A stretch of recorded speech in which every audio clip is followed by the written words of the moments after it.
ನಮಸ್ತೆ ಎಲ್ಲರಿಗೂ. ಇವಳು ನನ್ನ ಮಗಳು. ಇವಳ ಭರತನಾಟ್ಯಂ ಆ್ಯನ್ಯುವಲ್ ಡೇ ಹೇಗಿತ್ತು, ಏನೆಲ್ಲ ಮಾಡಿದ್ವಿ ಅಂತ ಈ ವಿಡಿಯೋದಲ್ಲಿ ತೋರಿಸ್ತಾ ಇದ್ದೀನಿ. ವಿಡಿಯೋನ ಎಲ್ಲೂ ಸ್ಕಿಪ್ ಮಾಡದೆ ಎಂಡ್ವರೆಗೂ ನೋಡಿ ಪ್ಲೀಸ್.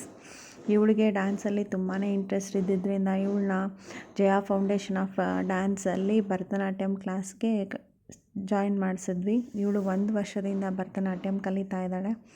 ಈ ಜಯಾ ಫೌಂಡೇಶನಲ್ಲಿ 39th ಆ್ಯನ್ಯುವಲ್ ಡೇ ಸೆಲೆಬ್ರೇಷನ್ ಇತ್ತು. ಅದಕ್ಕೋಸ್ಕರ ಭರತನಾಟ್ಯಂ 2 ಮಂತ್ಸಿಂದನೂ ಪ್ರಾಕ್ಟೀಸ್ ಮಾಡಿಸ್ತಾಯಿದ್ರು. ಭರತನಾಟ್ಯಂ ತಮಿಳುನಾಡು ಮತ್ತು ಕರ್ನಾಟಕನಲ್ಲಿ ತುಂಬಾ ಫೇಮಸ್ಸು. ಇವರ ಆ್ಯನ್ಯುವಲ್ ಡೇನ ಅಂಬೇಡ್ಕರ್ ಭವನಲ್ಲಿ ಇಟ್ಕೊಂಡಿದ್ರು. ಈ ಹಾಲ್ ತುಂಬಾ ಚೆನ್ನಾಗಿತ್ತು. ಆಡಿಟೋರಿಯಂ ಮತ್ತು ತುಂಬಾ ಸ್ಪೇಷಿಯಸ್ ಆಗಿತ್ತು.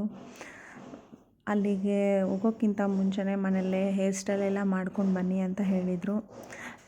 ಫಸ್ಟ್ ಟೈಮ್ ನಾನು ಟ್ರೈ ಮಾಡಿದ್ರೂ ಹೇರ್ ಸ್ಟೈಲ್ ತುಂಬಾ ಚೆನ್ನಾಗಿ ಬಂತು. ಅಲ್ಲಿಗೆ ಹೋಗಿದ ತಕ್ಷಣ ರಿಹಾರ್ಸಲ್ ಎಲ್ಲ ಆಗಿ ಮೇಕಪ್ ಎಲ್ಲ ಆದಮೇಲೆ ಈ ಥರ ಕಾಸ್ಟ್ಯೂಮ್ ಜ್ಯುವೆಲ್ಸ್ ಹಾಕಿ ಈ ಥರ ರೆಡಿ ಮಾಡಿದೆ.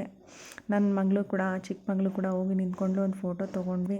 ರೆಡಿ ಎಲ್ಲ ಆದಮೇಲೆ ಗೆಜ್ಜೆ ಹಿಡ್ಕೊಂಡು ನನ್ನ ಮಗಳು ಕೂಡ ಎಲ್ಲ ಆಡಿಯನ್ಸ್ ಸೀಟಲ್ಲಿ ಕುತ್ಕೊಂಡು ಎಲ್ಲರ ಜೊತೆನೂ ವೆಯ್ಟ್ ಮಾಡ್ತಾಯಿದ್ಲು. ಡ್ಯಾನ್ಸ್ ಯಾವಾಗ ಸ್ಟಾರ್ಟ್ ಆಗುತ್ತೆ, ಯಾವಾಗ ಬರುತ್ತೆ ಅಂತ. ಅವಳು 2 ಡ್ಯಾನ್ಸ್ ಮಾಡಿದ್ಲು, ನಾಗೇಂದ್ರ ಹಾರಾಯ ಮತ್ತು ಅಲ್ಲಿ ನೋಡು ಇಲ್ಲಿ ನೋಡು. ಮತ್ತು ಡ್ಯಾನ್ಸ್ ಎಲ್ಲ ಮುಗಿದ್ಮೇಲೆ ಕೊನೆಯಲ್ಲಿ ಸರ್ಟಿಫಿಕೇಟ್ ಕೊಟ್ಟರು ಎಲ್ಲರಿಗೂ. ನನ್ನ ಮಗಳಿಗೂ ಸಿಕ್ತು. ಇವರು ಅವಳ ಡ್ಯಾನ್ಸ್ ಟೀಚರ್ ವಿದುಶ್ರೀ ದೀಕ್ಷಾ ಕುಮಾರ್. ಇವರೆಲ್ಲ ಅವಳ ಡ್ಯಾನ್ಸ್ ಫ್ರೆಂಡ್ಸು. ಡೈಲಿ ಅವಳ ಜೊತೆ ಡ್ಯಾನ್ಸ್ ಪ್ರಾಕ್ಟೀಸ್ಗೆ ಡ್ಯಾನ್ಸ್ ಕ್ಲಾಸಿಗೆ ಬರ್ತಾರೆ. ಕೆಲವೊಂದು ಪೋಸಸ್ನ ಕೊಟ್ಟಿಲ್ಲ, ಅದು ಕೂಡ ಈ ವಿಡಿಯೋನಲ್ಲಿ ಆ್ಯಡ್ ಮಾಡಿದ್ದೀನಿ.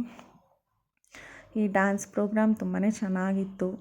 ಕೊನೆಯಲ್ಲಿ ನಾವು ಒಂದು ಸೆಲ್ಫಿ ತೊಗೊಂಡ್ವಿ.